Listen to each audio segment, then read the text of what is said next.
ल मित्रहरू, म सुरु गर्छु है। आवाज केही गडबड भयो भने चाहिँ मलाई सूचित गरिदिनु होला। अब जेन्जी विद्रोहको बारेमा र त्यसको सीमा के हो र त्यसले नेपाली समाजका आधारभूत समस्याहरू वा नेपाली समाजका मूल समस्याहरू समाधान गर्न त्यसले के गर्ला, के सम्भावना होला भन्ने जो शीर्षक अन्तर्गत हामी छलफल गरिरहेका छौँ भने सबभन्दा पहिले त यो जेन्जी विद्रोहलाई कसरी बुझ्ने, हैन, त्यसलाई कसरी बुझ्ने, त्यसको भावभूमि वा पृष्ठभूमिलाई कसरी बुझ्ने माने सबभन्दा पहिले प्रवेश गर्नुपर्ने आवश्यकता हुन्छ। म त्यसको निम्ति तपाईहरुको बीचमा चाहिँ नेपाली समाजमा 2007 साल, 2036 साल, त्यसपछि 37 साल, त्यसपछि 46 साल, 62-63 को जनआन्दोलन, जनयुद्ध, मधेस आन्दोलन लगायतका नेपाली समाजमा चलेका सबै प्रकारका न्याय, समानता र मुक्तिका आन्दोलनहरू वास्तवमा संविधान सभाको निर्वाचन मार्फत बनेको पहिलो संविधान सभामा चाहिँ केन्द्रित हुन पुगेको थियो र पहिलो संविधान सभाको काँधमा निकै ठुला ठुला जिम्मेवारी 50-60 वर्षदेखि नेपाली समाजमा चाहिँ मुक्तिका निम्ति नेपाली जनताका विविध तबकाहरूले, वर्ग र समुदायहरूले जसरी आशा गरेका थिए त्यो आशा चाहिँ सम्पूर्ण रूपमा त्यहाँ केन्द्रित थियो संविधान सभा, पहिलो संविधान सभामा। र त्यसले 4-5वटा समस्याहरू हल गर्नुपर्ने, संविधान बनाउनु पर्ने थियो वा नयाँ व्यवस्थाको परिकल्पना गरेर त्यसले नेपाली जनताको अगाडि पस्किनु पर्ने थियो। पहिलो त नेपाली समाजको भूमि समस्या अथवा वर्गीय समस्या, सामन्तवादका अवशेष वा सामन्तवादको समस्या त्यसले समाधान गर्नुपर्ने थियो। त्यो भने के त भने भूमि सुधारको मुद्दालाई त्यो संविधानले अथवा पहिलो संविधान सभाले समाधान गर्न सक्नु पर्दथ्यो। जसरी नेपाली समाजको भूमि सामन्त वर्गको हातबाट क्रमशः भूमाफियाहरूको हातमा गइरहेको थियो, त्यसलाई क्रान्तिकारी रूपान्तरण गर्नका निम्ति र जनतालाई भूमिमाथिको स्वामित्व कायम गराउनका निम्ति क्रान्तिकारी भूमि सुधारलाई त्यो संविधानले पक्रिन सक्नु पर्दथ्यो। त्यो मुद्दा थियो त्यहाँ। अर्को, नेपाली समाजमा चाहिँ लामो समयदेखि जो दलाल पुँजीवादले चलखेल गरिरहेको थियो र त्यसले चाहिँ 50-60 लाख मानिसहरू विदेश नगइकन चाहिँ नेपाली समाजको आधारभूत समस्या समाधान गर्न नसकिने अथवा समाज नचल्ने ठाउँमा जो पुगेको थियो, त्यो पुगेको स्थितिलाई चाहिँ समाधान गर्नका निम्ति संविधानले एउटा बाटो बनाउनु पर्ने हुन्थ्यो, हैन, संविधानले एउटा बाटो बनाउनु पर्ने हुन्थ्यो। किनकि त्यो आर्थिक जौगको समस्या मुख्य त दुईटा थिए, एउटा भूमि सुधारको मुद्दा, जमिनको मुद्दा, अर्को चाहिँ दलाल पुँजीवादले नेपालमा उत्पादन गर्न नदिने र 50 लाख मानिसहरू भन्दा बढी मानिसहरू बेरोजगार भएर विदेशमा जानुपर्ने, यो वर्गीय मुद्दा त्यो संविधान सभाले हल गर्नुपर्ने थियो। त्यसपछि नेपाली समाजमा रहेको पितृसत्ता, नेपाली समाजमा रहेको जात व्यवस्था अनि नेपाली समाजमा लामो समयदेखि आफ्नो भाषा, संस्कृति र सभ्यता र पहिचानमाथि उत्पीडन महसुस गर्दै आएका उत्पीडित राष्ट्रहरूको मुक्तिलाई त्यसले प्रशस्त गर्नुपर्ने थियो।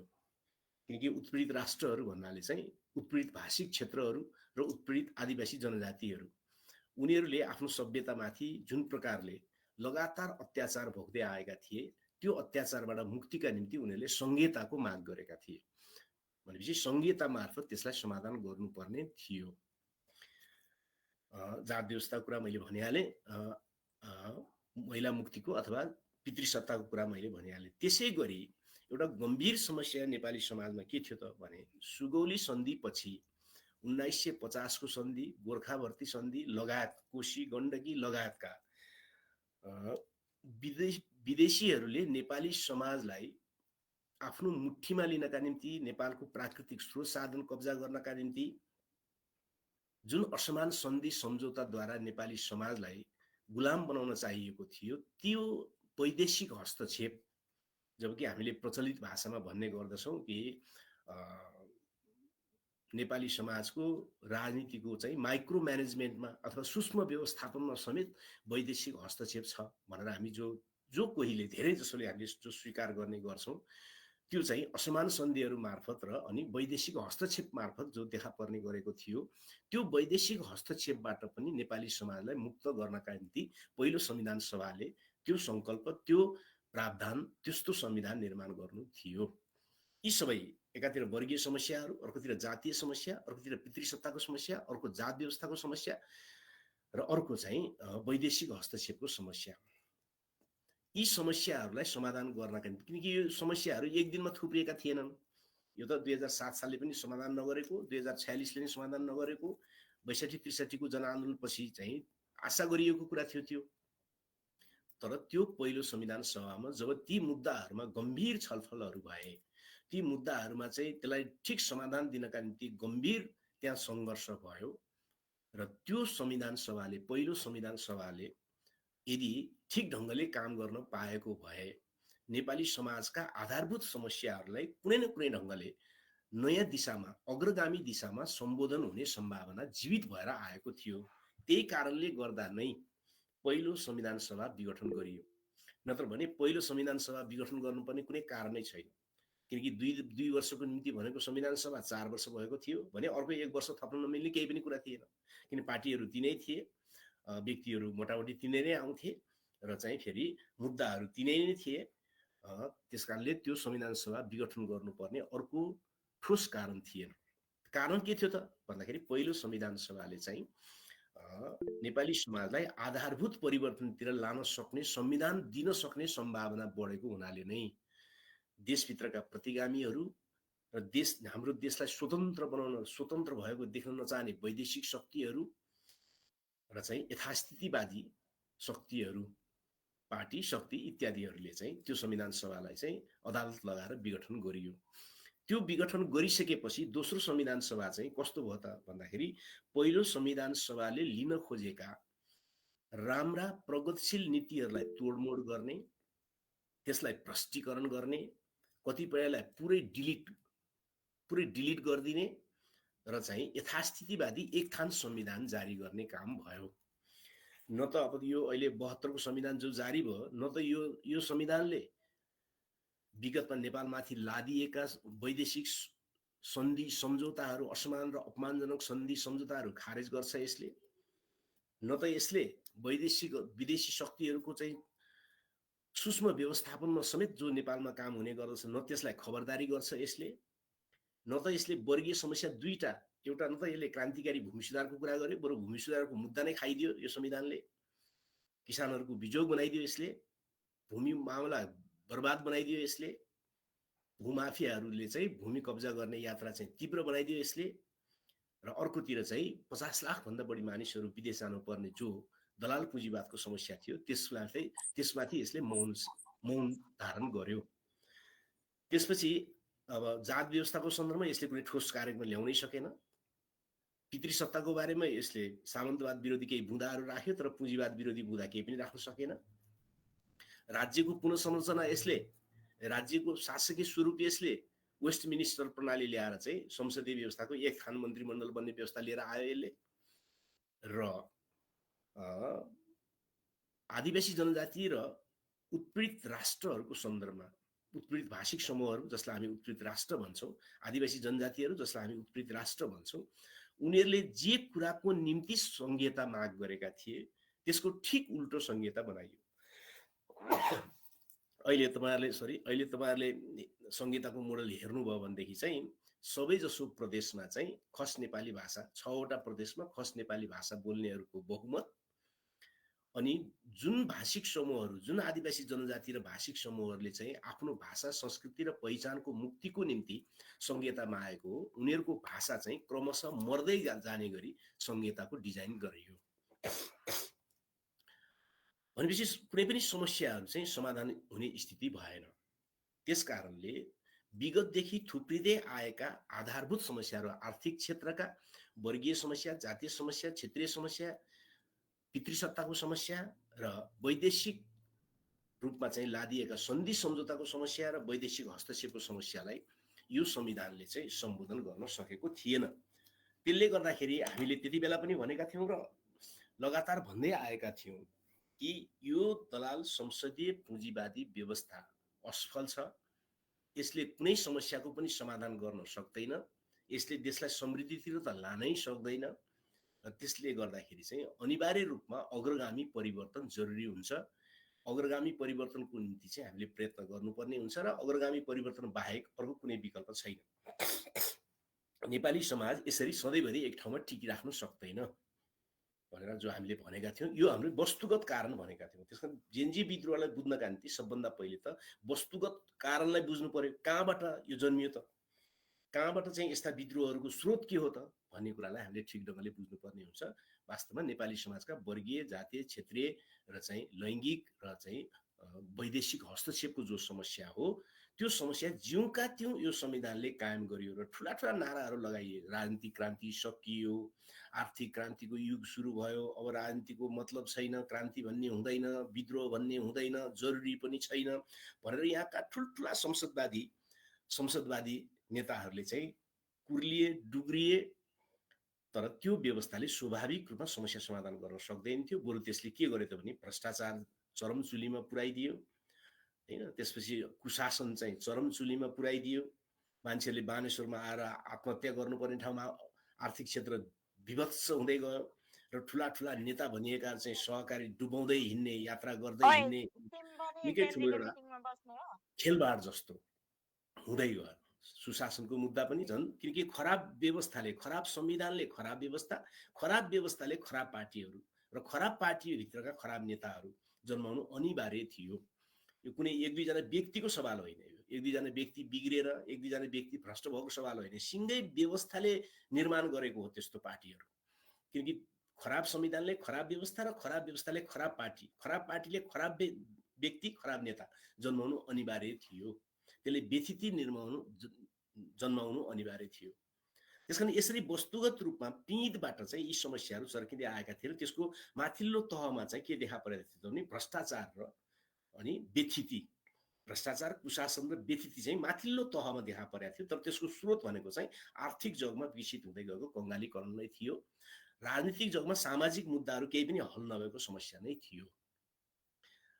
अब त्यही पृष्ठभूमिमा चाहिँ नेपालका चाहिँ मध्यम वर्गका युवाहरू, हैन, दुई प्रकारको देखिन्छ नेपालमा। एउटा मध्यम वर्गको एउटा तबका देशभित्र कुनै पनि सपना नदेखेर विदेशतिर जाने, विदेशमा सपना देख्ने एउटा तबका देखिन्छ। एउटा तबका चाहिँ फेरि यहीँ भित्र केही न केही व्यवसाय गर्ने, केही न केही बन्द व्यवसाय गर्ने, केही न केही चाहिँ सामाजिक सञ्जालहरू अथवा चाहिँ आइटी प्रयोग गरेर चाहिँ बिजनेसहरू गर्ने, त्यहाँबाट केही न केही कमाउने, बाँच्ने, त्यो सङ्घर्ष गरिरहेको तबका देखिन्छ। दुईटा तबका मध्यम वर्गको, र ती मध्यम वर्गका विभिन्न तबकाहरूमा चाहिँ साना साना सङ्गठनहरू, साना साना झुन्डहरू बनाउँदै, किनकि नेपालमा समस्या परिसकेपछि त समस्या त परि नै राखेको छ, समस्या परिरहेको छ भने त युवाहरूमा स्वाभाविक रूपमा, हैन, युवा भन्नाले जेनजी पुस्ताका युवा भनौँ न, 12-13 वर्षदेखि चाहिँ 17-27-28 वर्षसम्मका उमेरका युवाहरू चाहिँ उनीहरू के गर्ने त भन्ने बारेमा चाहिँ विभिन्न ग्रुपहरू बनाउने, छलफल गर्ने, कोही नाचगानको ग्रुप बनाउने, कोही ऱ्यापको ग्रुप बनाउने, कोही के ग्रुप बनाउने इत्यादि चलि नै रहेको छ र उनीहरूको असन्तुष्टि बढी नै रहेको थियो। र त्यही पृष्ठभूमिमा चाहिँ सामाजिक सञ्जाल बन्द गर्ने भन्ने एउटा सरकारले चाहिँ एउटा एक प्रकारको अपराधी प्रकारको निर्णय चाहिँ एक्कासी लाद्न पुग्यो। अब वास्तवमा सामाजिक सञ्जालका विभिन्न प्लेटफर्महरू अहिले चाहिँ मनोरञ्जनका निम्ति वा सूचनाका निम्ति मात्रै छैनन् भन्ने कुरा पनि सत्ताधारीहरूले बुझ्न सकेनन्। त्यो त सामाजिक सञ्जालका विभिन्न प्लेटफर्महरू त मध्यम वर्गको चाहिँ केही लाख मानिसहरूले चाहिँ गरी खाने प्लेटफर्म बनिसकेको थियो, त्यो कमाई खाने प्लेटफर्म बनिसकेको थियो। त्यहाँ एउटा फोटो हालेर, केही भाषण हालेर, केही नाचगान हालेर चाहिँ केही पैसा कमाउने, वा चाहिँ कसैले आफ्नो सामानको बिक्रीको निम्ति त्यसलाई प्रयोग गर्ने, या चाहिँ आफूले चाहिँ एउटा चाहिँ युट्युब चलाएर त्यहाँबाट केही पैसा कमाउने लगायतका केही लाख मानिसहरूको, मध्यम वर्गको, सहरिया मध्यम वर्गको केही लाख मानिसहरूको, केही लाख युवाहरूको ठ्याक्कै तथ्याङ्क त अहिले छैन, तर पनि त्यो लाखको भन्दा धेरै सङ्ख्यामा छ भन्ने कुरा प्रष्टै छ। केही लाखको सङ्ख्यामा चाहिँ त्यो जीविकाको बाटो बनिसकेको थियो सामाजिक सञ्जाल। अनि दशैंको मुखमा चाहिँ त्यस्तो जीविकाको बाटो बनेको सञ्जाल ठ्याप्प बन्द गरिदिइसकेपछि स्वाभाविक रूपमा युवाहरूमा चाहिँ जो मनोरञ्जनको निम्ति मात्रै प्रयोग गर्छन्, जो सूचनाको निम्ति मात्रै प्रयोग गर्छन्, उनीहरूको निम्ति पनि लत बानी बनिसकेको चिज एक्कासी खोसिएको जस्तो, अर्कोतिर जीविकाको बाटो बनेको चिज झन् खोसिँदा त झन् दसैँको मुखमा चाहिँ मान्छेहरूलाई चाहिँ निकै छटपट्टि, निकै ठुलो आक्रोश जस्तो आउनु स्वाभाविक थियो। त्यो निमित्त कारण बन्यो र जेनजीको आन्दोलनको घोषणा भयो, जेनजी आन्दोलनमा आयो। आइसकेपछि स्वाभाविक रूपमा त्यो चाहिँ एउटा विद्रोहको रूपमा चाहिँ प्रकट भयो। त्यसकारणले सामाजिक सञ्जालको माथिको प्रतिबन्ध अथवा बन्दको समय चाहिँ त्यो निमित्त कारण बन्यो, निमित्त कारण। तर त्यसको वास्तविक जग चाहिँ के थियो त भने दलाल संसदीय पुँजीवादी व्यवस्था, जो दोस्रो संविधान सभाले बनाएको दलाल पुँजीवादी संसदीय व्यवस्था, त्यो संसदीय व्यवस्थाले आर्थिक क्षेत्रको समस्या नै हल गर्न नसकेको, भूमि समस्या पनि हल गर्न नसकेको, सामाजिक मुद्दाहरू, आदिवासी जनजातिको मुद्दा, दलितको मुद्दा, महिलाको मुद्दा पनि हल गर्न नसकेको र चाहिँ वैदेशिक हस्तक्षेपको समस्या पनि हल गर्न नसकेको, त्यो जगमा निमित्त कारणको रूपमा चाहिँ सामाजिक सञ्जालमाथि प्रतिबन्ध देखा पर्यो र त्यसको विरुद्ध जेनजी विद्रोह अगाडि आयो। अब जेनजी विद्रोह अगाडि आयो, आइसकेपछि चाहिँ जेनजी विद्रोहको स्थिति के थियो त? जेनजी समूहहरू विभिन्न समूहमा थिए, उनीहरू विभिन्न समूहमा युवाहरूको समूह थियो। त्यो भनेपछि ती समूहहरूसँग चाहिँ कस्ता मुद्दाहरू थिए त भन्दाखेरि जेनजी विद्रोहको आसपासमा नेपाली समाजको विशेषतः सहरको मध्यम वर्गको एउटा तबका मात्रै, त्यसमा एउटा तबका नै मूलभूत रूपमा चलायमान भएको हुनाले त्यसले आफ्नो मुक्तिको कार्यक्रम, आफ्नो चाहिँ आन्दोलनको कार्यक्रममा चाहिँ उसले व्यवस्थित ढङ्गले सूत्रबद्ध गर्न सकेको थिएन हैन। त्यसले कुनै समयले एउटा दुईटा नारा जस्तो, कुनै समयले एउटा दुईटा नारा जस्तो, र अधिकांश नाराहरू, अधिकांश मागहरू चाहिँ व्यापक श्रमिक जनतासँग सम्बन्धित थिएन। व्यापक श्रमिक जनताको, श्रमिक वर्गको हितसँग सम्बन्धित मुद्दाहरू त्यहाँ थिएन। त्यहाँ मूलतः एउटा सुशासनको मुद्दा थियो, भ्रष्टाचार अन्त्य र सुशासनको मुद्दा थियो। अर्को चाहिँ प्रत्यक्ष निर्वाचित प्रधानमन्त्री जस्तो केही हुनुपर्छ भन्ने खालको थियो। अर्को भ्रष्टाचारीहरूलाई कारवाही गर्नुपर्छ भन्ने खालको थियो। पछि केही मुद्दाहरू मात्रै त्यहाँ अगाडि आएका थिए। सामाजिक सञ्जाल चाहिँ तुरुन्त खोल्न पर्यो, यो बन्द गरेको कुरा चाहिँ बेठिक छ भन्ने कुरा त निमित्त कारणको रूपमा, त्यो नाराको रूपमा थिँदै नै थियो। त्यसकारण त्यो जेनजी समूहहरू जो अगाडि आएका थिए, उनीहरूसँग चाहिँ 3-4वटा गम्भीर समस्याहरू थिए हैन। पहिलो समस्या त उनीहरू व्यवस्थित ढङ्गले सङ्गठित भइसकेका थिएनन्। सामाजिक सञ्जाल मार्फत वा कहिलेकाहीँ भौतिक भेटघाट मार्फत पनि टुक्रा भेट्ने त थियो, त्यो देखियो। तर चाहिँ उनीहरू चाहिँ सङ्गठित रूपमा एउटा निश्चित कार्यदिशा, निश्चित दर्शन, निश्चित राजनीति, निश्चित चाहिँ क्रान्तिको बाटो, परिवर्तनको बाटो, अग्रगामी परिवर्तनको दिशा, योजना, कार्यक्रम सहित योजनाबद्ध रूपमा उनीहरू सङ्गठित भएको र त्यो ढङ्गको उनीहरूसँग कार्यक्रम थिएन, परिवर्तनको ठोस कार्यक्रम नै थिएन हैन। एउटा त्यो समस्या थियो। अर्को उनको केन्द्रीय कमान्ड थिएन हैन, केन्द्रीय कमान्ड थिएन। एक ठाउँबाट व्यवस्थित ढङ्गले सबै समूहहरू चाहिँ चल्ने, व्यवस्थित हुने, अनुशासित हुने, कन्ट्रोलमा लिने त्यस्तो केन्द्रीय कमान्ड प्रणाली पनि थिएन। तेस्रो त अधिकांश मध्यम वर्गको एउटा तबकाको जेनजी पुस्ता नै लागेको, समूह लागेको हुनाले चाहिँ उनीहरूसँग राजनीतिक आन्दोलनको आगे पिछाको राजनीतिक आन्दोलनसँग हुन सक्ने थुप्रै धोखाधडीको उनीहरूसँग अनुभव पनि थिएन। किनकि अनुभव भन्ने कुरा त कुनै एपबाट डाउनलोड गर्न मिल्ने कुरा पनि होइन हैन। अनुभवको पुस्तान्तरण चाहिँ तीव्र पार्न सकिन्छ, तर अनुभव त फेरि आफैले गर्नुपर्ने हुन्छ। त्यो अनुभवको पनि कमी थियो वा मोटामोटी थिएन। चौथो कुरा चाहिँ कस्तो व्यवस्थामा चाहिँ नेपाली समाजको आर्थिक जगमा समस्या के हो, नेपाली समाजको जातीय समस्याहरू के हुन्, जात व्यवस्थाका समस्याहरू के हुन्, वर्गीय समस्याहरू के हुन्, वैदेशिक हस्तक्षेपको नेपाली समाजको समस्याहरू के हुन्, यी राजनीतिक पार्टीहरू बिग्रिनुको कारण यसका नेताहरू हुन् कि यो सामाजिक र राजनीतिक व्यवस्था हो जस्ता गम्भीर विषयहरूमा उनीहरूले छलफल प्रवेश गरेकै थिएनन्, गरेको पाइएन। पछि पनि अहिले हेर्दाखेरि पनि पाइएन, उनीहरू त्योसँग प्रवेश गरेकै थिएनन्। अर्को कुरा चाहिँ नेपाली समाजलाई अगाडि बढाउनका निम्ति चाहिँ विश्वमा भइरहेका राजनीतिक प्रयोगहरूको सन्दर्भमा चाहिँ यहाँ हामीले गर्नुपर्ने प्रयोग चाहिँ के हो त भन्ने बारेमा, अथवा दर्शनशास्त्र के हुने हाम्रो समाजलाई अगाडि बढाउनलाई हैन, राजनीति के हुने र कस्तो व्यवस्थाको परिकल्पनाबाट चाहिँ हामीले हाम्रो देशलाई अगाडि बढाउन सक्छौँ त भनेर राजनीतिक फ्रेममा त्यो व्यापक छलफल पनि उहाँहरूले गर्नुभएकै थिएन। पछि एउटा एक प्रकारको चाहिँ असन्तुष्टिको पोको जस्तो मात्रै त्यो प्रकट भयो। र त्यसबाहेक सुगौली सन्धिपछि नेपाली समाजमा चाहिँ लगातार असमान सन्धि नेपालमाथि लादिँदै आएको छ। त्यो भन्नुको मतलब हो यहाँका दलाल शासकहरू र विदेशीहरूले हस्तक्षेप गर्ने र दलाल शासकहरूले चाहिँ लाइसेन्स दिने जस्तो गरेर जो लगातार असमान सन्धिहरू लादिएको छ नेपालमा।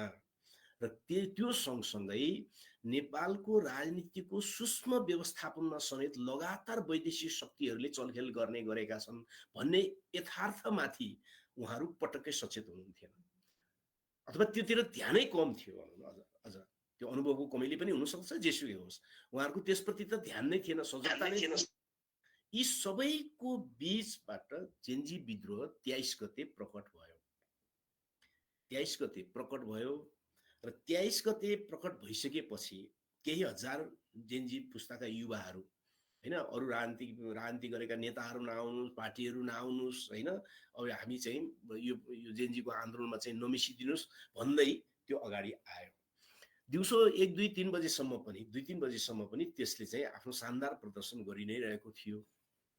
तर विचित्रको घटना के घट्यो त भन्दाखेरि चाहिँ 81-2-3 घण्टाको बीचमा एकै ठाउँमा 19 जना भन्दा बढी मानिसहरूको मृत्यु हुने गरी र 400 भन्दा बढी चाहिँ घाइते हुने गरी चाहिँ गोलाबारी भयो।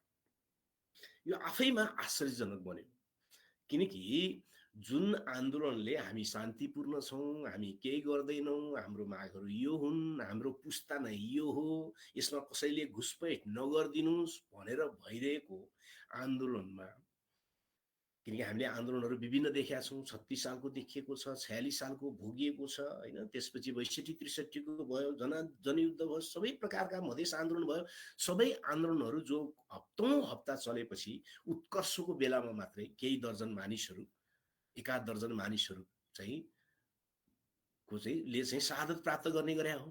यहाँ त एकै दिन हैन सबभन्दा शान्तिपूर्ण भनेर घोषणा गरिएको सभा कार्यक्रममा, त्यो आन्दोलनकारीहरूले नै त्यसरी घोषणा गरेको कार्यक्रममा चाहिँ 1-2 घण्टाको बीचमा 19 जना मानिसहरूको मृत्यु र चाहिँ 400 भन्दा बढीको घाइते हुने गरी जो गोलाबारी भयो, यहीँबाट हामीले बुझ्न सक्छौँ कि त्यो चाहिँ सामान्य अवस्था थिएन, बरु त्यो योजनाबद्ध रूपमा त्यो आन्दोलनलाई जेन्जीहरूले गरेको त्यो विद्रोहलाई चाहिँ अपहरण गर्नेको सुरुवात चाहिँ त्यही गोलीकाण्डबाट सुरुवात भयो भनेर सजिलै मान्न सकिन्छ।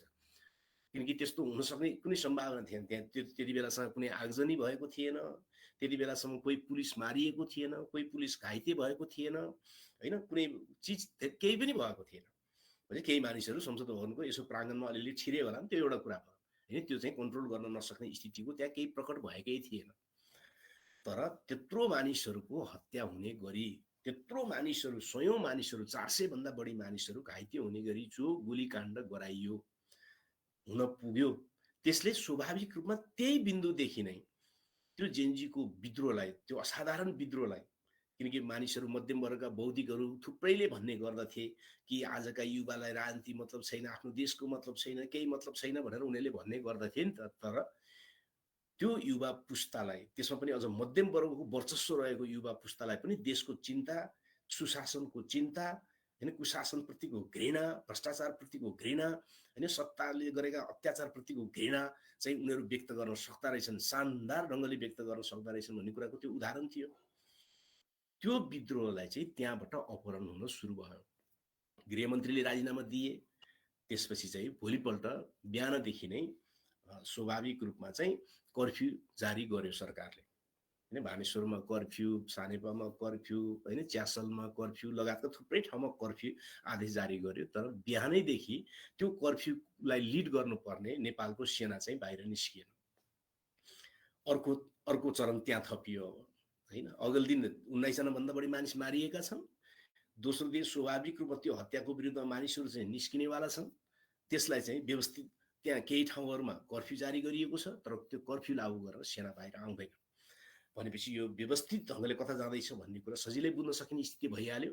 त्यसपछि दिउँसो 11-12-1 बजेपछि त जेनजीका विभिन्न समूहहरूले नै हामी चाहिँ फर्क भन्न थाले, घर फर्क भन्न थाले, हामी तोडफोडमा छैनौँ, हामी आगजनीमा छैनौँ भनेर उनीहरूले पटक पटक विभिन्न समूहहरूले वक्तव्य फेसबुक टिकटक मार्फत लगातार भन्न थाले। तर लगातार देशव्यापी रूपमा नक्सा सार्वजनिक गरिकन विभिन्न मानिसहरूका घर, त्यसपछि संसद भवन, त्यसपछि सिंहदरबार, सर्वोच्च सबै जलाउँदै बेलुका 8 बजीसम्म जलाउँदै जाने क्रम जारी रह्यो। भनेपछि यहाँबाट के देखिन्छ त भन्दाखेरि चाहिँ कसले यो गर्यो त? किनकि आज त प्रश्न भइ नै सकेको छ। आज त विगतमा हामीले भनेका थियौँ, तर आज त धेरै तरिकाबाट पुष्टि भइ नै सकेको छ कि त्यो जेनजीहरूको विद्रोहलाई चाहिँ अपहरण गरेर अथवा अर्को दिशामा लानका निम्ति गरिएको विध्वंस थियो। पछि त्यो विध्वंस कसले गराए त भनेदेखि हामी अब यहीँनिर हामीले छलफल गर्नुपर्ने हुन्छ कि नेपाली समाजमा चाहिँ हामी सबैलाई थाहा छ कि नेपाली समाजको अवस्थिति, नेपाल देशको अवस्थिति भनेको चाहिँ भू-राजनैतिक रूपमा एकातिर चाइना छ, अर्कोतिर भारत छ, अर्कोतिर चाइनालाई नेस्तानाबुद गर्न चाहने अमेरिका छ, चाइना रुस र चाइनाको गठबन्धन छ। यस्तो बीचमा हामी छौँ र संसार चाहिँ दुई ध्रुवमा विभक्त छ। चाइना रुस लगायतकाहरू एउटा ध्रुवतिर र अमेरिका र युरोपियनहरू एका ध्रुवतिर छ र ती टक्करमा छन्। त्यो टक्करको बीचको थलोमा नेपाल छ। भनेपछि नेपालमा कठपुतली सरकार बनाउन पाए, नेपालमा आफूले जे भन्छ त्यसलाई तिनबित्ता उफ्रिएर सही गर्ने सरकार र कठपुतलीहरू तयार पार्नका निम्ति वैदेशिक शक्ति केन्द्रहरू नेपालमा हरदम चलखेल गरिरहेका हुन्छन्, किनबेच गरिरहेका हुन्छन्, काम गरिरहेका हुन्छन्।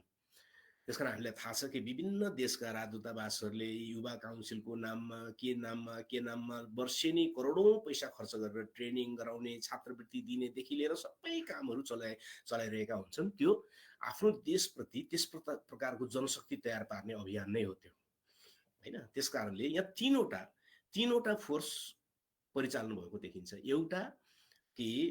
एउटा चाहिँ एमसीसी नेपालमा प्रवेश गरिसकेपछि र त्यसले नेपालको प्राकृतिक स्रोतहरूलाई कब्जा गर्ने र नेपालभित्र एउटा सानो अमेरिका बनाउने। किन एमसीए नेपाल भनेको नेपालभित्रको सानो अमेरिका हो। किनकि एमसीए भित्र कुनै पनि घटनामा नेपाली प्रहरी अदालत प्रवेश गर्न पाउँदैन भनेपछि त्यो त नेपालभित्रको सानो अमेरिका हो। त्यो मार्फत एमसीसी मार्फत नेपालको प्राकृतिक स्रोत अथवा पानी बिजुली पनि लुट्ने, बहुराष्ट्रिय कम्पनीको हातमा लैजाने र अर्कोतिर चाहिँ त्यो मार्फत चाहिँ यो देशलाई चाहिँ रणनीतिक महत्त्वको ठाउँहरूमा चाहिँ त्यसलाई गडबडी मचाउनका निम्ति प्रयोग गर्ने जो परियोजना छिरेको छ, त्यो परियोजनालाई अझ व्यवस्थित ढङ्गले लागू गर्ने कठपुतलीहरू यहाँ चाहिएको छ। त्यो कठपुतलीहरू चाहिएको छ र त्यो कठपुतली निर्माण गर्न चाहनेहरूले व्यवस्थित ढङ्गले तयारी गरिरहेकै बुझिन्छ र उनीहरूले चाहिँ मौका पाउने बित्तिकै कुनै पनि खालको हस्तक्षेप गर्नको निम्ति तयारी गरेको बुझिन्छ। एउटा पक्ष यो छ। अर्को हामीले 3 कुनेमा केही महिना अगाडि घटेको विध्वंस हामीले देखेका छौँ, हैन? प्रतिगामी तत्त्वहरूले चाहिँ हैन राजावादीहरूले घटाएको, जहाँ अप्रासङ्गिक रूपमा घरमा आगो लगाएको छ र त्यहाँ पत्रकार समेत मारिनु पर्ने स्थिति पैदा भएको छ। पछि त्यहाँ व्यवस्थित एउटा तयारी छ कि कुनै पनि मौका पाउने बित्तिकै चाहिँ प्रतिगमनमा लानका निम्ति देशमा चाहिँ बबन्डर मचाउनु पर्छ भन्ने व्यवस्थित तयारी त्यहाँ छ।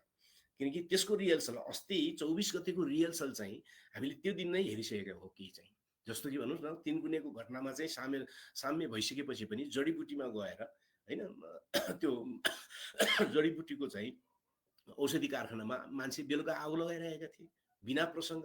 दिउँसै सकिसकेको थियो त्यहाँ, किन आन्दोलनकारी कोही मरेको पनि होइन, किन आन्दोलन हेर्न आउने कोही र चाहिँ किर्तिपुरको मानिस र अनि पत्रकार मारिएका छन्। पछि कोही त्यहाँ आन्दोलनकारी अथवा चाहिँ आयोजकहरू केही भएका पनि छैनन्, केही पनि भएको छैनन्। तर 3 कुनेको घटना सकिसकेपछि पनि जडीबुटीमा आगो लागिरहेका थियो भनेपछि योजनाबद्ध रूपमा आगजनी र तोडफोडद्वारा चाहिँ एउटा विध्वंस मचाउने रिहर्सल त्यहाँ नै सुरु भइसकेको थियो। तिनीहरू पनि तयार नै थिए। त्यसपछि चाहिँ आफ्नो पार्टीको अध्यक्षलाई चाहिँ जसरी हुन्छ छुटाउनु पर्छ भन्ने खालका तत्त्वहरू पनि ती पार्टीहरू पनि त्यहाँ लागि नै रहेका थिए। जस्तो कि नखु जेलमा गएर गरिएको हरकत जो देखिन्छ त्यसले पनि के देखिन्छ त भने त्यो पार्टी पनि कुनै न कुनै तरिकाले चाहिँ हस्तक्षेप गर्न पाए हुन्थ्यो भन्ने ठाउँ लागेकै देखिन्छ, हैन? इत्यादि सबै नै एक ठाउँमा थिए र जेएनजीहरूको विद्रोहमा जो दमन भयो त्यो दमनपछि के देखिन्छ त भने व्यवस्थित ढङ्गले राज्यलाई खाली गराउने, सबै यन्त्रहरू नष्ट गर्ने र खाली गराउने। खाली गराइसकेपछि किनकि अब सेना पनि नआउने, पुलिसले पनि हात छोडिदिने, सबै छोडिदिने होइन, हतियार पनि कसैले जम्मा नगर्ने भइसकेपछि अब हुन्छ क्या त, जेएनजीहरूले पनि हामीले चाहिँ यसो गरे होइन भन्ने, तर विध्वंस मचिँदै जाने भनेपछि त्यसको एक मात्र उद्देश्य देखिन्छ, त्यो के त भन्दाखेरि चाहिँ राज्यका सबै संयन्त्रहरू खाली गराउने। खाली गराउने, अब खाली गराइसकेपछि के हुन्छ त, राज्यहीनता हुन्छ। राज्यहीनता भइसकेपछि चाहिँ अनि देशलाई जता लगे पनि भयो। अब त्यसको प्रमाण के देखिन्छ त भने 24 गते बेलुका 8 बजीसम्म देश जलि नै रह्यो, तर चाहिँ संसद छ, सभामुखहरू छन्, अदालत छ, राष्ट्रपति छन्, सबै छन्, तर कसैले पनि राजनीतिक संस्थाहरूले चाहिँ देशलाई सम्बोधन गर्न पाउँदैनन् र सम्बोधन गर्न एकैचोटि 9 बजे चाहिँ नेपाली सेना आइपुग्छ। नेपाली सेना आइपुग्छ भनेपछि देशलाई खाली गर्ने योजनाबद्ध प्रयत्न गरियो। देशी विदेशी प्रतिक्रियावादी प्रतिगामी शक्तिहरूद्वारा योजनाबद्ध जेएनजी आन्दोलनमाथि टेकेर, जेएनजी विद्रोहमाथि टेकेर त्यसलाई अपहरण, त्यसको भावनालाई अपहरण गर्दै देशलाई खाली गर्नेतिर लगियो र खाली गरिसकेपछि अब योजनाबद्ध रूपमा प्रतिगमनमा लैजानका निम्ति प्रतिगमनको स्थिति पैदा गरियो। किनकि निर्वाचित संस्थाहरू, राष्ट्रपति, संसद सबै हुँदाहुँदै चाहिँ सेना आएर देशलाई सम्बोधन गर्ने भनेको चाहिँ त्यो स्पष्ट रूपमा प्रतिगमन थियो। त्यो रातपछि अनि सुरु भयो यहाँ प्रतिगमनमा कसरी लाने भन्ने छिनाझपटी। पछि स्वाभाविक रूपमा अहिले त बाहिर पनि आइसकेका छ खबरहरू पनि कि त्यति बेला चाहिँ राजतन्त्रलाई फर्काउने भन्ने डिजाइन अन्तर्गत काम सुरु भएको थियो। तर जेएनजी पुस्ताको आन्दोलनको कुनै कुइनेटोमा पनि, कुनै गौडामा पनि, कुनै डोबाटोमा पनि राजतन्त्र फर्काउने नारा थिएन। काठमाडौँ तिनकुनेको केही महिना अगाडिको विध्वंसको घटनाले चाहिँ राजावादीहरूप्रति चाहिँ नेपाली जनताको चाहिँ तीव्र घृणा पैदा भएको थियो र भूराजनीतिक स्थितिका कारणले पनि सबै शक्तिहरू चाहिँ फेरि राजा फर्काउने ठाउँमा थिएनन् र राजतन्त्रलाई फिर्ती गराएर प्रतिगमन गराउने योजना विफल भयो। अब विफल भइसकेपछि के गर्ने त? विफल भइसकेपछि के गर्ने त? अब प्रतिगमनमा जाने, संरचनागत प्रतिगमनमा जाने स्थिति, त्यो कुरा फेल भइसकेपछि अनि देशी विदेशी सबै शक्तिहरू लागेर चाहिँ उनीहरू कहाँ पुगे त भने यथास्थितिमा फेरि फर्काउने भनेर अनि एक थान सरकारको सट्टा एक थान अर्को सरकार हैन, अनि त्यहाँ संसद विघटन र फेरि चुनाव।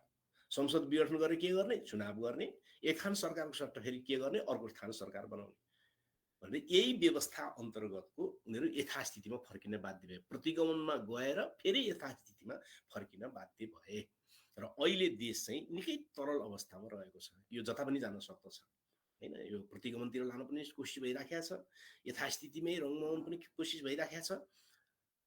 त्यसकारणले किन, तर यसले समस्याको समाधान गर्दैन।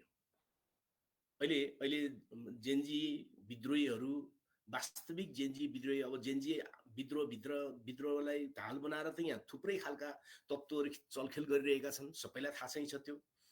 तर वास्तविक जेएनजी विद्रोहीहरू चाहिँ निकै नै असमञ्जस्यतामा परिराखेका छन् कि यो के भइराखेको छ त? उनीहरूले खोजेको सुशासन थियो, उनीहरूले खोजेको चाहिँ अग्रगामी परिवर्तन थियो। उनीहरूले भाषामा ठिक ढङ्गले व्यक्त गर्न नसके पनि उनीहरूले खोजेको भने अग्रगामी परिवर्तन थियो। तर एक थान सरकारको सट्टा अर्को थान सरकार बनेको छ हैन। एउटा संविधान, संसद विघटन गरेर चाहिँ अर्को संसदको निर्वाचनको घोषणा गरिएको छ भने चाहिँ हल कसरी हुन्छ त? यो भनेपछि यो त हल हुँदैन। त्यसकारण त अहिले चलिरहेको स्थिति के हो त भने यो प्रतिगमनबाट संरचनागत प्रतिगमनमा लान सकिन्छ भने त्यो त प्रयत्न चलिराखेको छ। अर्कोतिर यथास्थितिमै फेरि समाजलाई गोलमटोल पारेर घुमाउन सकिन्छ भन्ने परिकल्पना पनि चलिरहेको छ र अग्रगामी परिवर्तनका पक्षधरहरूले चाहिँ फेरि अग्रगामी परिवर्तनमा लानुपर्छ भन्ने प्रयत्न पनि लगातार चलिरहेको छ। किनकि दलाल संसदीय व्यवस्थाले जन्माएको आर्थिक समस्या, त्यसले जन्माएको चाहिँ सामाजिक मुद्दाहरूलाई समाधान नगरेर जन्मिएका समस्याहरू, त्यसले जन्माएको चाहिँ गलत पार्टीहरू र त्यसले जन्माएका गलत नेताहरू, गलत व्यवस्थाले, गलत संविधानले गलत व्यवस्था, गलत व्यवस्थाले गलत पार्टी र गलत पार्टीले गलत नेतृत्वको जमात जन्माएको छ र त्यसले भ्रष्टाचार त त्यहाँको हो। भ्रष्टाचारको स्रोत भने त व्यक्ति होइन, भ्रष्टाचारको स्रोत भने त संरचना हो, व्यवस्था हो। यी समस्याहरू समाधान चाहिँ यही व्यवस्थाको पुनरावृत्ति र एक थान सरकारको सट्टा अर्को थान सरकार होइन, अर्को एउटा संसदको सट्टा अर्को संसदको निर्वाचनद्वारा समस्या हल हुन सक्दैन। यसलाई अग्रगामी परिवर्तनमा लानुपर्ने हुन्छ। अग्रगामी परिवर्तनमा लाँदाखेरि आर्थिक क्षेत्रको परिवर्तन, राजनीतिक क्षेत्रको परिवर्तन, व्यवस्थाको स्वरूपमा परिवर्तन होइन, सम्पूर्ण चिजमा परिवर्तन गरी नयाँ संविधान बनाउने दिशामा देशलाई लानुपर्ने हुन्छ। त्यसले मात्रै समस्या समाधान गर्ने दिशामा जान्छ। त्यसकारण अहिलेको आवश्यकता के छ त भन्दाखेरि संसदवादी पार्टीभित्र बसेका रहेका आफ्नो सडे गलेको नेतृत्व डफाबाट पीडित भएका र चाहिँ अलिकति भए पनि देशलाई अगाडि लान पाए हुन्थ्यो भनेर सोच्ने जमात र समूहहरू संसदवादी पार्टीभित्रका, त्यसै गरी चाहिँ संसद बाहिर रहेका क्रान्तिकारी देशभक्त कम्युनिस्ट पार्टीहरू, शक्तिहरू, त्यसपछि वास्तविक जेन्जी विद्रोहीहरू, उनीहरूको बीचमा संयुक्त मोर्चाबन्दी हुनु जरुरी छ र उनीहरूले देशलाई कन्ट्रोलमा लिनु जरुरी छ। उनीहरूले देशलाई चाहिँ अग्रगामी परिवर्तनमा लिएर जाने गरी चाहिँ उनीहरूले हस्तक्षेप गर्नु जरुरी छ। त्यसरी मात्रै अग्रगामी परिवर्तनमा जान सकिन्छ र मात्रै समस्या समाधान हुन्छ। तर अहिले त्यो दिशामा गइरहेको छैन। अब विषय कहाँ अड्किरहेको छ त यहाँ अहिले भन्दाखेरि चाहिँ अब चाहिँ शासकीय स्वरूप के गर्ने अथवा चाहिँ निर्वाचित प्रधानमन्त्री हो कि होइन, यसमा हामी प्रश्न हुनु जरुरी छ कि नेपाली समाजमा शासकीय स्वरूप जे भए पनि जबसम्म दलाल पुँजीवादी व्यवस्था रहन्छ त्यो शासकीय स्वरूपले केही पनि हुँदैन। किनकि संसारमा पुँजीवादी व्यवस्था अन्तर्गतका शासकीय स्वरूप विभिन्न छन्।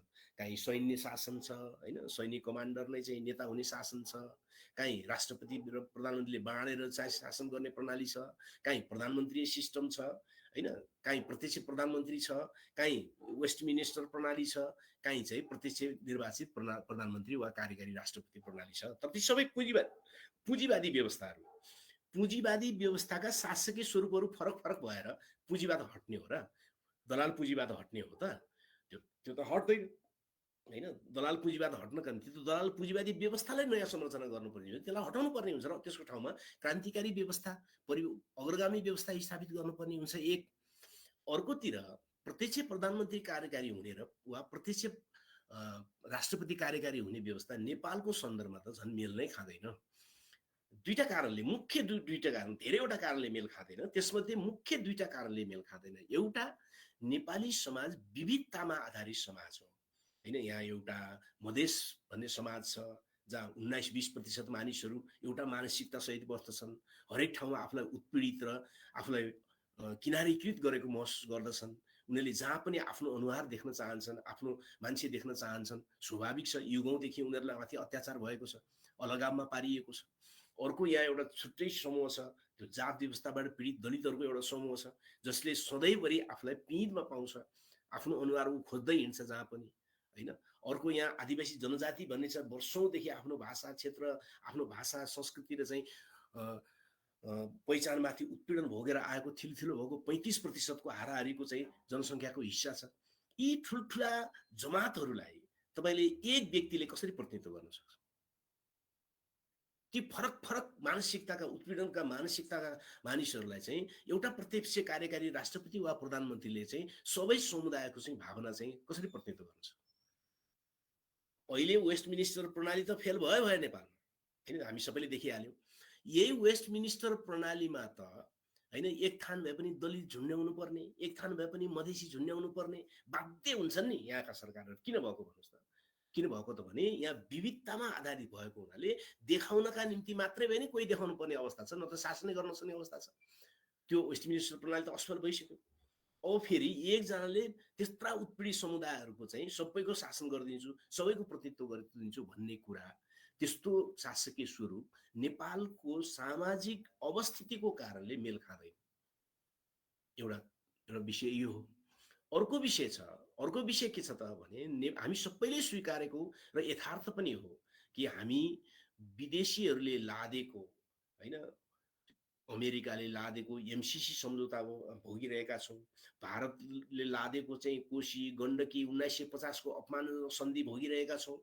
महाकाली सन्धि भोगिरहेका छौँ र गोर्खा भर्ती सन्धि समेत हामी भोगिरहेका छौँ र हामी सबैले भनिरहेका छौँ कि नेपालको राजनीतिमा वैदेशिक शक्ति केन्द्रहरूको चाहिँ माइक्रो म्यानेजमेन्टमा अथवा चाहिँ सूक्ष्म व्यवस्थापनमा समेत उनीहरू प्रवेश गर्छन् है भनिरहेका छौँ। यो कुरा सबैले स्वीकारेका छौँ भने मान्नुहोस् हामीले कार्यकारी प्रधानमन्त्री एकजना चुनिदिँदा वा कार्यकारी राष्ट्रपति एकजना चुनिदिँदा त्यो मान्छे वैदेशिक शक्ति केन्द्रको चाहिँ आफ्नो घेराभित्रको मान्छे रहेछ भने यो देश कहाँ पुग्छ त?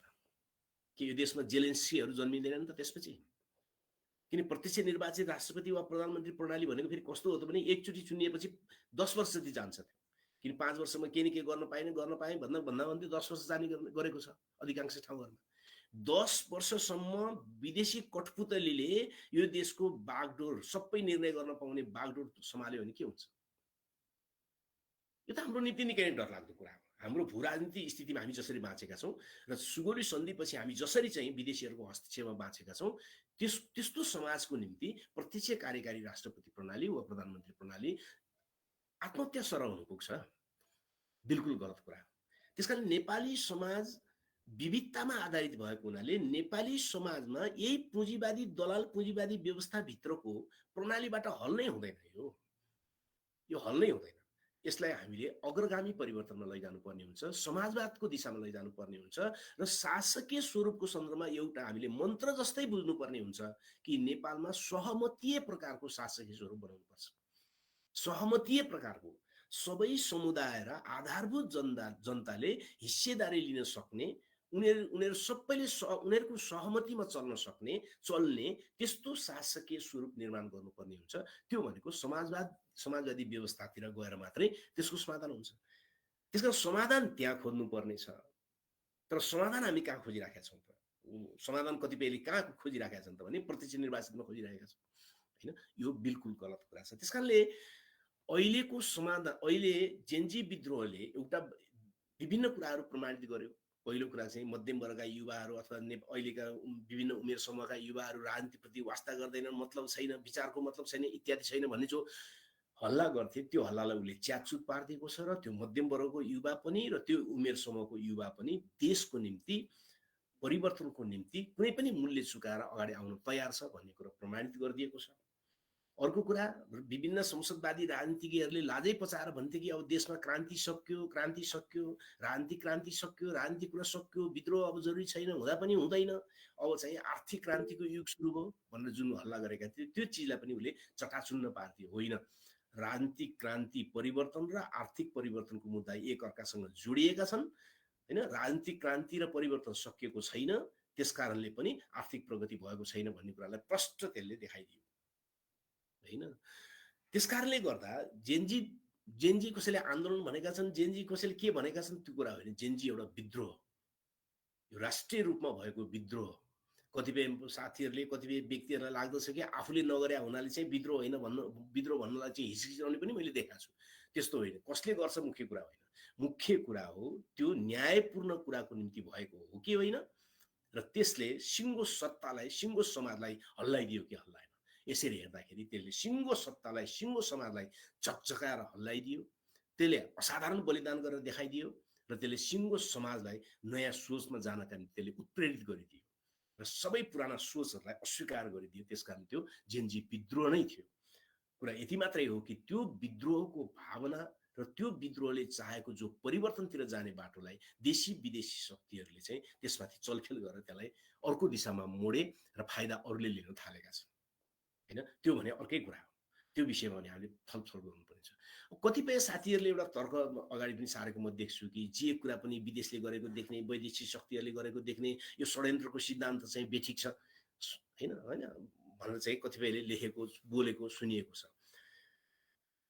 सुरुको 25-26 गते भन्दाखेरि त त्यो कुरामा निकै तौल छ कि जस्तो पनि लाग्ने कतिपयलाई। यो षड्यन्त्रको सिद्धान्त होइन, यो नेपालभित्रकै कुरा हो भनी जस्तो पनि लाग्ने हुन्थ्यो।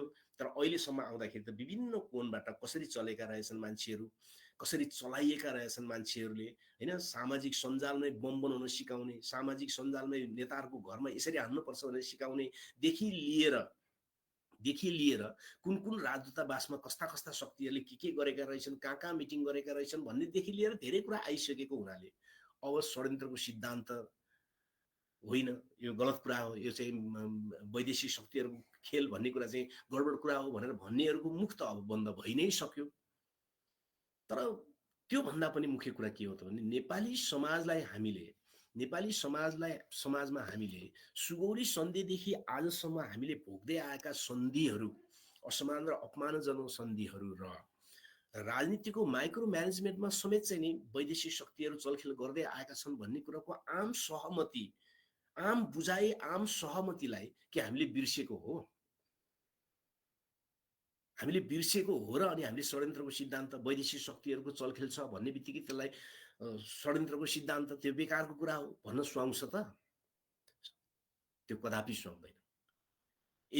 यदि चाहिँ त्यस्तो हुन्थ्यो भने हो, स्वाभाविक रूपमा के हो त भने नेपाल भित्रकै समस्यालाई लिएर त्यसमाथि चलखेल गर्छ। जेनजी विद्रोह नेपाली विद्रोह, तर जेनजी विद्रोह माथि टेकेर जो विध्वंस मचाइयो हैन, त्यो पनि नेपाली विद्रोह नै हो, त्यो त होइन, सबैलाई थाहा छ। त्यसकारणले यो षड्यन्त्रको सिद्धान्तको व्याख्याद्वारा भन्न खोजिएको कुरा होइन, बरु यो यथार्थ हो कि यथार्थ रूपमा नै यो कुरा प्रकट भइरहेको छ। त्यसमा अब म अन्तिमतिर थोरै गएर म तपाईँहरूको प्रश्नहरू लिने प्रयत्न गर्छु।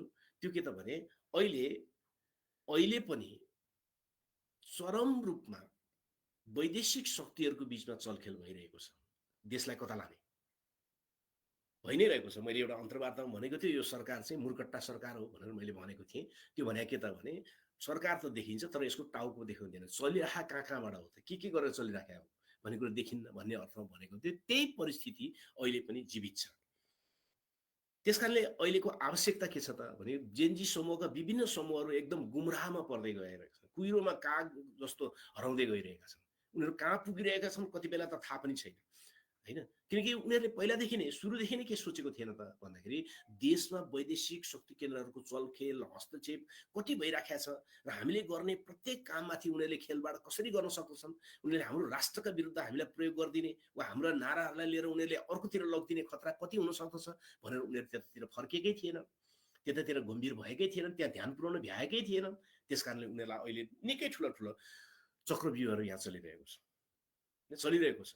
मूलत तीनटा शक्ति र तीनवटा प्रवृत्तिको बीचमा नै अहिले नेपाली समाजमा सङ्घर्ष भइरहेको छ। एउटा कि नेपालमा आफ्नो कठपुतली, व्यवस्थित ढङ्गको कठपुतली उभ्याउनका निम्ति सकिने अवस्था भयो भने चुनाव गर्ने, सकिने अवस्था भएन भने यही सङ्क्रमणकालीन अवस्थालाई धकेल्दै जाने एउटा खेल त्यो चलिरहेको छ। अर्को प्रतिगामी शक्तिहरू चाहिँ निर्वाचन टाइममा भएन भने फेरि प्रतिगमनमा जाने अवसर आउँछ कि भनेर त्यो अवसर खोजिरहेका छन् है। भनेदेखि क्रान्तिकारी शक्तिहरू र परिवर्तन चाहने शक्तिहरू र वास्तविक चाहिँ जेनजी विद्रोहीहरू चाहिँ अग्रगामी परिवर्तनमा लानका निम्ति के गर्न सकिन्छ होला भनेर चिन्ताका साथ चाहिँ काम गर्न खोजिरहेका छन्। हामी सबैले प्रयत्न त्यही गर्नुपर्दछ कि यो तरल स्थितिबाट देशलाई अग्रगामी परिवर्तनमा लगेर मात्रै समस्या समाधान गर्न सकिन्छ हैन। प्रतिगमनमा लगेर समस्या समाधान हुने कुरा भएन, सडै गलेको संस्थाहरूलाई ल्याएर हुने कुरा भएन। अनि वैदेशिक शक्तिहरूको चाहिँ डिजाइनमा चाहिँ यथास्थितिलाई लम्ब्याउने वा चाहिँ कठपुतली उभ्याउने निर्वाचनद्वारा एक थान संसद हटाएर एक थान संसद ल्याएर पनि त्यो समस्या समाधान हुँदैन। त्यसकारण अग्रगामी परिवर्तन नै अहिलेको मूल प्रवृत्ति हो, आवश्यकता हो। त्यो दिशामा लानका निम्ति हामीले प्रयत्न गर्नुपर्ने अहिलेको मूल चरित्र देखा पर्दछ। र प्रगतिशील युवाहरूले, जेनजी उमेर समूहका प्रगतिशील युवाहरूले, युवा विद्यार्थीहरूले चाहिँ जेनजी विद्रोहमाथि खेलबाड भएको कुरालाई एउटा निकै ठुलो वैचारिक अभियान, निकै ठुलो वैचारिक हस्तक्षेपद्वारा सच्चा जेनजी विद्रोहीहरूसँगको सहकार्य, उनीहरूको वैचारिकरण, उनीहरूलाई गर्न सकिने उनीहरूलाई उपयोग गर्न सकिने षड्यन्त्रहरूबाट उनीहरूलाई निकाल्नका निम्ति र त्यो उमेर समूहको व्यापक जमातलाई चाहिँ क्रान्तिकारीकरण र वैचारिकरण गर्नका निम्ति अहिले काम गर्नु जरुरी छ। अहिले मैले संक्षिप्तमा पहिलो चरणमा तपाईहरुको बिचमा राख्ने यति नै हो। धन्यवाद।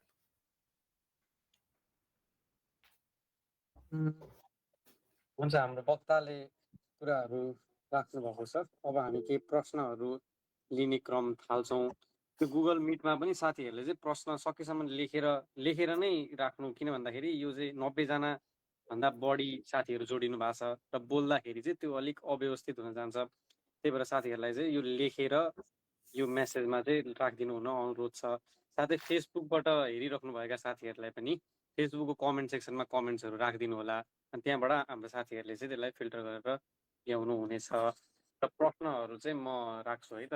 एउटा प्रश्न के आएको छ भन्दाखेरि भूमिको प्रश्नमा संविधानमा कस्तो व्यवस्था हुनुपर्ने थियो होला, अनि अलिक थप प्रश्न पारिदिनु होला, धन्यवाद कारणको लागि भन्नुभएको छ। अनि अर्को प्रश्न चाहिँ भूमिकै प्रश्न भइहाल्यो। अनि अरू पनि म तपाईँलाई 5-7वटा भन्छु, अनि त्यसपछि तपाईँ नोट गर्नु होला, त्यसपछि अर्को सेट गर्दा ठिक हुन्छ होला है अझै। हुन्छ।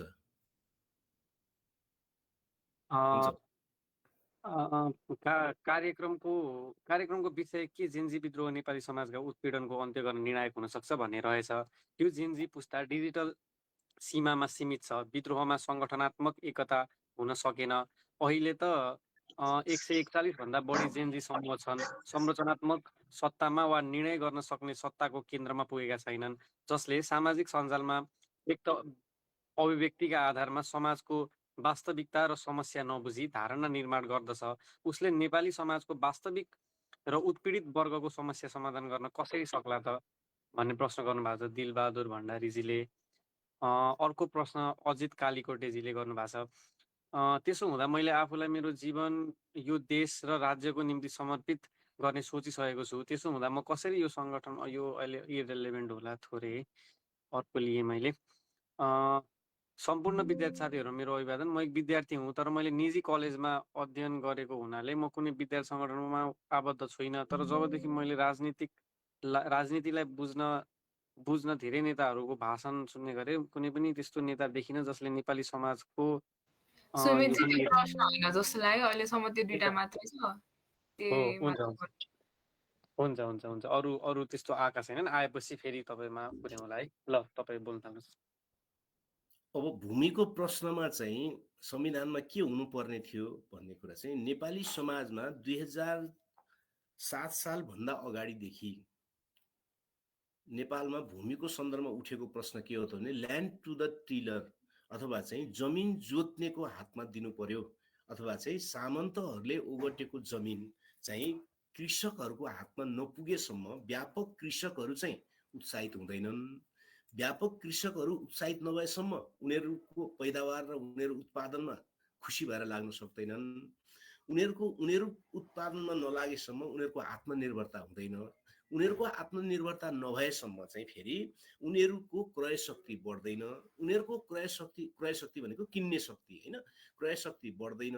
क्रय शक्ति नबढेपछि उनीहरूले सामानहरू किन्न सक्दैनन्। सामानहरू नकिनिसकेपछि उद्योग धन्दा चल्न सक्दैनन्। त्यसकारणले नेपालको सिँगै सामाजिक चक्रलाई, आर्थिक चक्रलाई अथवा औद्योगिकरणको चक्रलाई चाहिँ किसानहरू मुक्त हुने प्रश्न अथवा भूमि सुधारको प्रश्न, क्रान्तिकारी भूमि सुधारको प्रश्न चाहिँ महत्त्वपूर्ण थियो।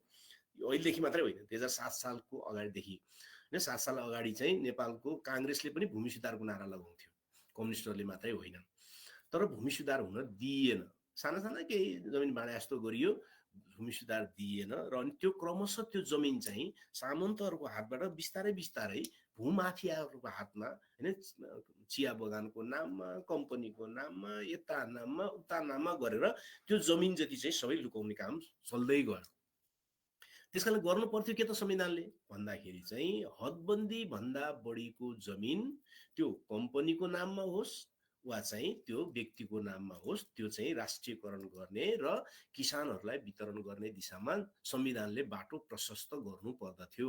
जो कम्पनी वास्तवमै कम्पनीको रूपमा, उद्योगको रूपमा चलिरहेका छन् तिनलाई त केही गर्नु परेन। तर त्यो कम्पनीको नाममा हजारौँ हजार बिघा जो लुकाइएको छ, राखिएको छ, त्यसमाथि चाहिँ कागजमा चाहिँ कम्पनी देखाएर चाहिँ सम्पूर्ण जमिन जो लुकाइएको छ त्यो जमिन चाहिँ क्रान्तिकारी भूमि सुधारको प्रक्रियाद्वारा किसानहरूलाई दिने र नपुगेको जमिन चाहिँ बाँझो रहेको जमिनबाट चाहिँ वैज्ञानिकरण गरेर जमिनबाट चाहिँ किसानहरूलाई जमिनको मालिक बनाउने दिशामा त्यो संविधानले बाटो खोल्नु पर्ने थियो। तर संविधानले त के गरिदियो त भने भूमि सुधारको मुद्दा नै खाइदियो, होइन, मुद्दा नै खाइदियो। र चाहिँ संविधानमा भूमि सुधार गर्ने कुनै मुद्दा नै छैन। संविधानमा त चाहिँ भूमि आयोग गठन गर्ने अनि सुकुम्बासीहरूलाई चाहिँ घडेरी वितरण गर्ने मात्रै छ। त्यो समस्या त मुख्य समस्या होइन नेपाली समाजको। एउटा कुरा यो। जस्तो कि जेनजी विद्रोहीहरूले चाहिँ समस्या समाधान गर्न कसरी सक्लान् त? उनीहरू चाहिँ सामाजिक सञ्जालमा इत्यादि हुन्छन्, सङ्गठित पनि भएको छैन होइन। सामाजिक सञ्जालबाट सङ्गठन सुरु गरेर भौतिक सङ्गठनमा बदल्न नसक्ने कुरा त छैन नि। त्यो त केही ठुलो कुरा भएन। फेरि जेनजी भनेको चाहिँ उमेर समूहको कुरा न हो। त्यो त कुनै स्थायी त होइन। त्यो त होइन, जो पनि मान्छे चाहिँ आज जेनजी छ भोलि अल्फा हुन्छ पछि बिटा होला होइन। यति उमेरदेखि यति उमेरसम्मका मानिसहरूको समूह भने विशेष त त्यो युवा उमेर हो त्यो होइन। युवाहरूले चाहिँ सामाजिक सञ्जालबाट पनि जोडिन सक्छन् र उनीहरूले त्यहाँबाट सङ्गठन पनि बनाउन सक्छन् र उनीहरूले भौतिक भेटघाट गरेर पनि सङ्गठन बनाउन सक्छन्। मुख्य कुरा त के हो त भने त्यो उमेर पुस्ताका साथीहरूले युवाहरूले चाहिँ सामाजिक व्यवस्थालाई परिवर्तन गर्नका निम्ति निश्चित दर्शन, निश्चित राजनीति, निश्चित सिद्धान्त, निश्चित राजनीतिक कार्यक्रम, निश्चित खालको सङ्गठन र निश्चित खालको सङ्घर्ष जरुरी हुन्छ भन्ने कुरा सहित व्यवस्थित ढङ्गले आफूलाई वैचारिकरण गर्न थालेपछि उनीहरूले समस्या समाधानमा योगदान गर्न सक्छन्। मुख्य कुरा त्यही नै हो। ल मैले दुईटा कुरा सकेँ। अरू हुन्छ म भन्छु है। अरू प्रश्न के छन् भन्दाखेरि जेनजी विद्रोहलाई नकारात्मक भावना उद्वेलित गर्ने प्रवृत्तिलाई निरुत्साहित गरेर सकारात्मकतातर्फ विद्रोहको मर्मलाई डोर्याउने काम के हुन सक्ला भन्नुभएको छ। र अर्को प्रश्न चाहिँ अग्रगमन अहिलेको परिस्थितिमा के हो, त्यसको लागि रेभोल्युसनरी शक्तिहरूले गर्नुपर्ने ट्याक्कै के हो भनेर राख्नु भएको छ। यी दुईटा प्रश्न छन्।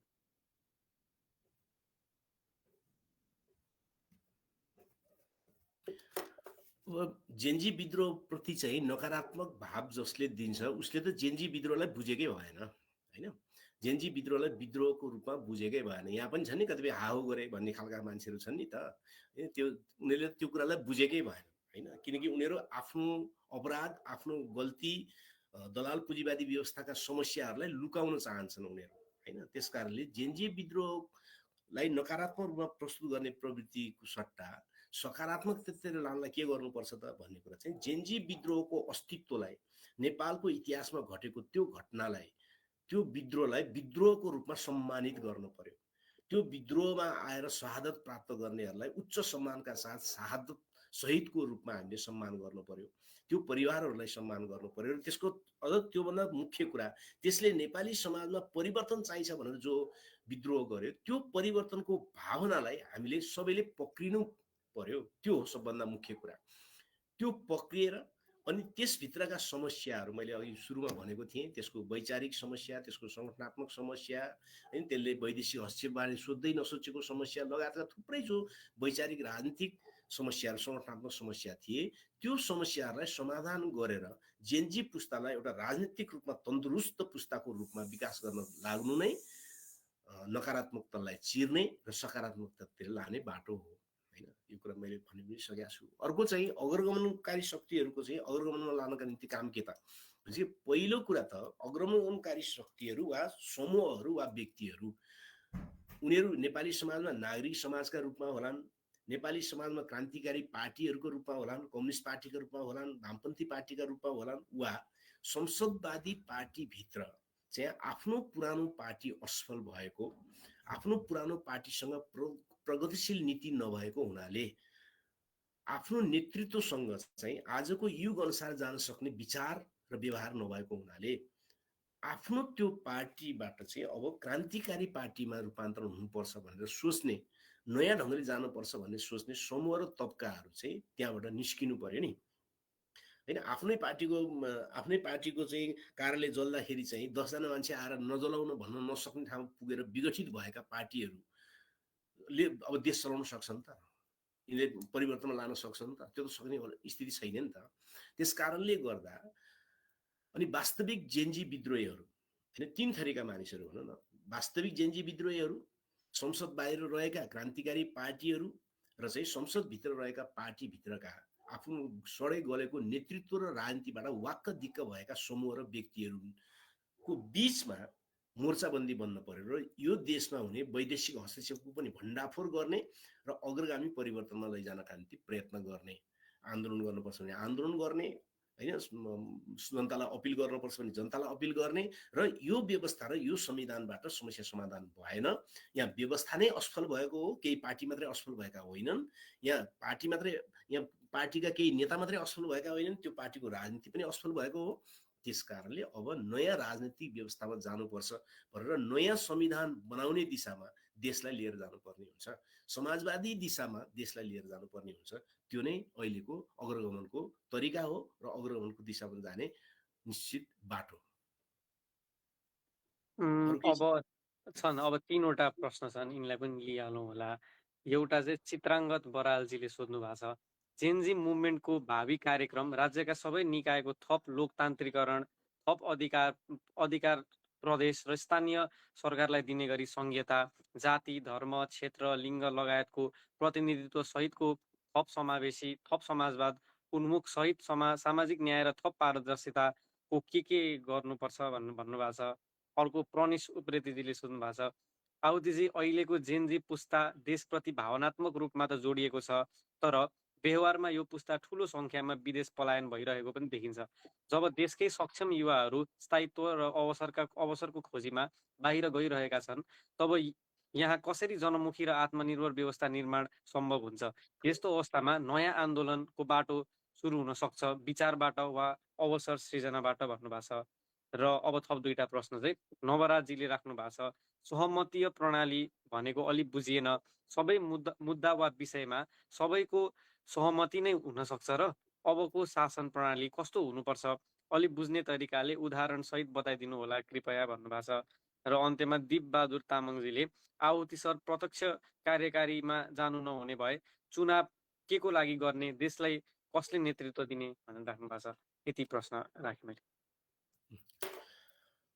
जेनजी आन्दोलनबाट चाहिँ थप लोकतान्त्रिकरण गर्नका निम्ति चाहिँ के गर्नु पर्दछ, कसरी सकिएला भन्ने जुन कुरा छ, पहिलो कुरा त दलाल पुँजीवादी संसदीय व्यवस्थाभित्रबाट जेनजी आन्दोलनले, जेनजी विद्रोहीहरूका विभिन्न समूहहरूले यसै व्यवस्थालाई सुधार गरेर राम्रो बनाउला भनेर उहाँहरूले सोच्नुहुन्छ भने त्यो चाहिँ हुनेवाला छैन, किनकि यो व्यवस्थाको संरचना नै गलत ढङ्गले बनाइएको छ भनिसकेपछि त्यसलाई रङरोगन गरेर, त्यसलाई सुधार गरेर समस्याको समाधान हुँदैन। त्यसकारण अग्रगामी परिवर्तनमा जानुपर्छ। अग्रगामी परिवर्तन भनेको यो व्यवस्थाको सट्टा अर्को व्यवस्था जे गर्दाखेरि ठिक हुन्छ त्यो बनाउनेतिर जानुपर्ने हुन्छ। हैन, त्यो गाह्रो जस्तो लाग्न सक्छ, नगरेसम्म गाह्रो हुन्छ, गर्न थालेपछि गाह्रो हुँदैन, हैन। त्यसकारणले यही व्यवस्थामा चाहिँ स्थानीय तहलाई अलिकति बलियो बनाऊ, अलिकति सङ्घलाई अलिकति प्रदेशलाई अलिकति बलियो बनाऊ, अलिकति यसो गरौँ भनेर यो समस्या समाधान हुँदैन। यो सिङ्गो व्यवस्थामा फेरबदल ल्याउनु पर्ने हुन्छ, हैन। एउटा कुरा त्यो। दोस्रो, अब बुद्धि भएका अथवा चाहिँ प्रतिभाशाली युवाहरू चाहिँ विदेशतिर गइरहेछन् भनेदेखि चाहिँ अब यहाँ कसरी चाहिँ हुनसक्छ त भन्ने कुरा छ। पहिलो कुरा त बुद्धि भएकाहरू चाहिँ सबै विदेशमा छन् र नेपालमा भएकाहरू चाहिँ सबै कमसल मान्छे मात्रै छन् भन्ने अवधारणाले चाहिँ हामीले हेर्नु हुँदैन। त्यो कुरा सही होइन। विदेश गएका पनि अब्बल पनि छन्, विदेश गएका कमसल पनि होलान्, कुनै विषयमा कमसल होलान्, कुनै विषयमा अब्बल होलान्। नेपालमा बसेका पनि कुनै विषयमा अब्बल होलान्, कुनै विषयमा कमसल होलान्, हैन। त्यसकारणले विदेश जाने जति सबै अब्बल, यहाँ बस्ने जति कमसल भन्ने अर्थमा चाहिँ परिभाषित त्यस्तो भाष्य, त्यस्तो न्यारेटिभ्स चाहिँ विकास गरिनु हुँदैन। एक। दोस्रो कुरा, नेपालमा रहेका जति जनता छन् ती सबै चाहिँ दुई तरिकाका छन् विदेश जानेहरू। एउटा चाहिँ देशको नागरिकता नै च्यात्न पर्छ भन्ने नि च्यात्दिने र विदेशमा गएर पिआर वा नागरिकता के लिएर बस्न सकिन्छ लिने भन्ने एउटा मानसिकता छ। त्यो विशेष त मध्यम वर्गको युवाहरूको सानो तबकामा त्यो देखिन्छ। अर्को चाहिँ देशभित्र चाहिँ रोजगारीको अभावको कारणले चाहिँ मध्यपूर्व र मलेसिया र चाहिँ जापान कोरिया गएर केही वर्ष बसेर कमाएर ल्याउनु पाएदेखि चाहिँ परिवारलाई पाल्न सकिन्थ्यो कि भनेर चाहिँ यो देशमा फर्केर आउने सपना सहित त्यो गइरहेको छ। यो त दुई प्रकारका छन् नि मान्छेहरू, हैन। त्यसकारणले त्यो दुई प्रकारको जन्मिनु पनि नेपालभित्रकै आर्थिक, राजनीतिक र सांस्कृतिक कारणले हो, हैन। त्यसको विशद व्याख्या त अहिले गर्न भ्याइँदैन। तर दुई प्रकारका युवाहरू वा दुई प्रकारका मानिसहरू विदेशतिर छन्। त्यसकारणले घरमा फर्किने गरी यही देशमा फर्किनु पर्छ भनेर इन्डिया गएको मान्छे, मलेसिया गएको मान्छे, कतार गएको मान्छे त यही देशमा छ भनेर बुझ्नु पर्यो नि। उ त आइहाल्छ नि। कोही 2 वर्षमा आउँछन्, कोही 3 वर्षमा आउँछन्, कोही आइसकेका हुन्छन्, कोही भाइ पठाउनलाई दाइ आइराखेका हुन्छ, कोही बहिनी पठाउनलाई दाइ आइराखेका हुन्छ, आवत जावत गरिराखेका छन् नि। नेपालको चाहिँ करिब 80 लाख जति मानिसहरू बाहिर छन् भन्नुको मतलब चाहिँ 80 लाखै सदाकाल बाहिरै बसिरहेको हो त होइन नि। त्यो त आत्ते जाति त भइराखेका हुन्छ नि। त्यसकारण कोही देशभित्र हुन्छन्, कोही बाहिर हुन्छ, आत्ते जाति भइरहेको हुन्छ।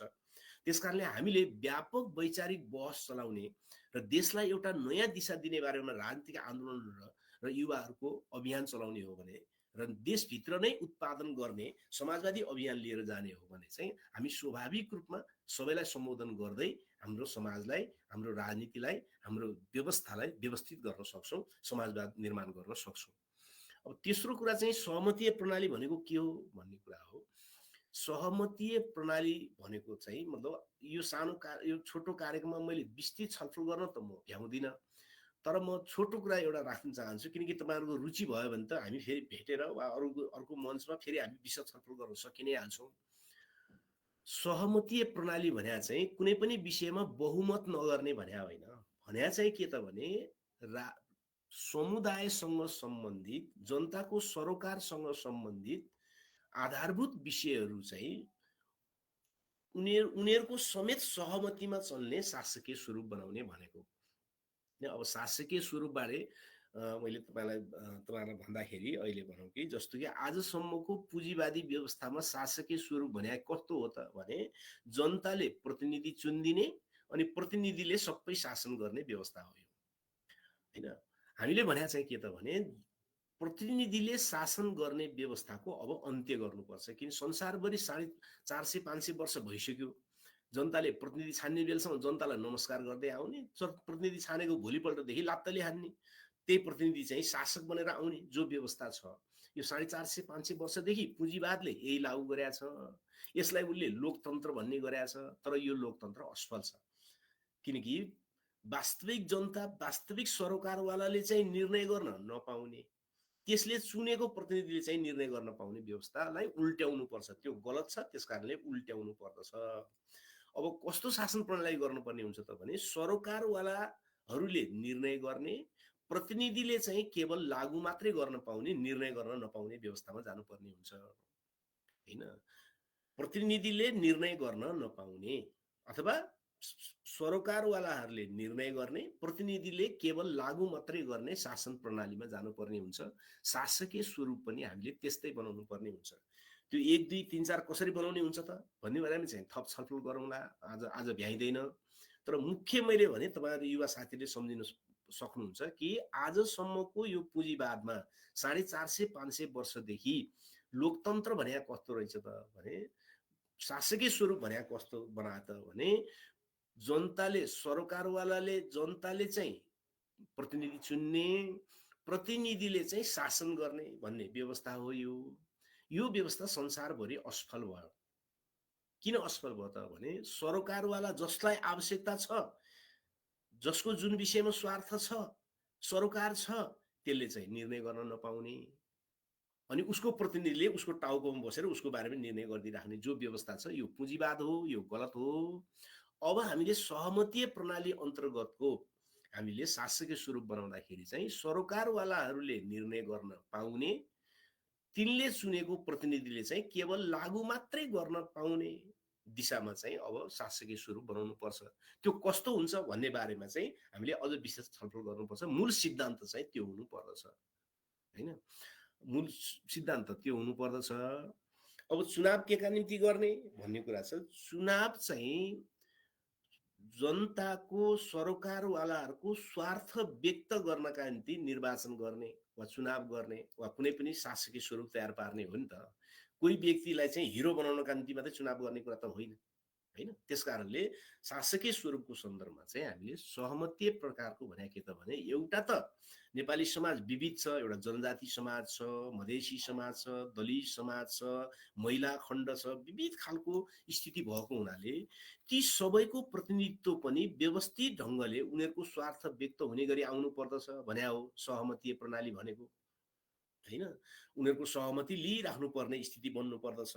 त्यहाँ भोटिङ नगर्ने भने त होइन नि, त्यो त अर्कै भोटिङ भने अर्कै कुरा भयो होइन। तर त्योभन्दा पनि मुख्य कुरा चाहिँ के त भने प्रतिनिधिले निर्णय गर्न नपाउने, लागू मात्रै गर्न पाउने, सरोकारवाला समुदायले चाहिँ निर्णय गर्न पाउने त्यस्तो व्यवस्थामा शासकीय स्वरूप लैजानु पर्दछ। अब त्यो कस्तो हुन्छ, कसरी हुन्छ, के त्यसको अवयवहरू बनाउनु पर्छ, संरचनाहरू के बनाउनु पर्छ भन्ने कुरा त हामीले अग्रगामी परिवर्तनको एजेन्डा अन्तर्गत लगेर छलफल गरेर तयार पार्नुपर्छ। हामीले तयार पारेका पनि छौँ, त्यो हामी केही समयपछि तपाईँहरूको अगाडि ल्याउँछौँ पनि। ल अरू प्रश्नहरू केही छन् त? अरू प्रश्नहरू छन् केही? अब तिनी अहिलेको सन्दर्भ, अहिलेको हाम्रो विषयसँग प्रासङ्गिक नभएको कारणले लिनौँ भनेपछि यिनी नै प्रश्न थिए। अब चाहिँ कार्यक्रम समाप्त भएको, म जस्तो त्यही कार्यक्रम समाप्त भएको जानकारी गराउन चाहन्छु। अब सकौँ। ल तपाईँहरूलाई पनि धन्यवाद है।